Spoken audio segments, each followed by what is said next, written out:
Mario amerudi tena, lakini safari hii si kwa singo moja tu, bali kwa EP nzima yenye jina la Double MC12. Swali ni moja tu, je, huu ndio mradi wake bora zaidi mpaka sasa?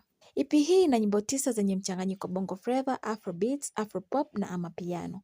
Pia imewakutanisha wasanii mbalimbali wa Afrika kama vile Bruce Melody, Yale Levis, Sofia Nzau, D'voice na Harmonize.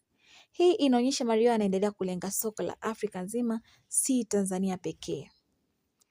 Kilichonivutia zaidi ni namna kila wimbo una hisia zake, kama vile Mombasa unatoa hisia za ukanda wa pwani, huku Priority unaonyesha upande wa kimapenzi, Goosebumps umechanganya ladha ya Afrika Mashariki na Kati, huku Watu ukiwa una ujumbe unaogusa maisha kila siku. Badala ya kurudia formula ile ile, Mario amejaribu sauti tofauti tofauti, lakini akaendelea kubaki na utambulisho wake ule ule.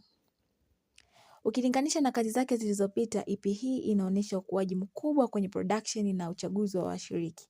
Si kila wimbo unalenga hit ya TikTok tu, bali kuna mkazo kwenye ubora wa muziki na usikilizaji wa muda mrefu.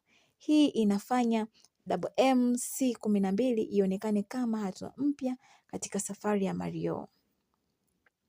Kwa maoni yangu, Double MC12 ni moja ya miradi iliyopangiliwa vizuri zaidi ambayo Mario amewahi kuitoa. Sasa niambie wewe, ni wimbo gani umeupenda zaidi kwenye EP hii? Andika kwenye comment section, usisahau kulike, kushare na kusubscribe. Kwa uchambuzi zaidi wa muziki wa Afrika. Ulikuwa nami Maria Senga wa Dayari TV na hii ni package preview, na leo tulikuwa na EP ya Mario.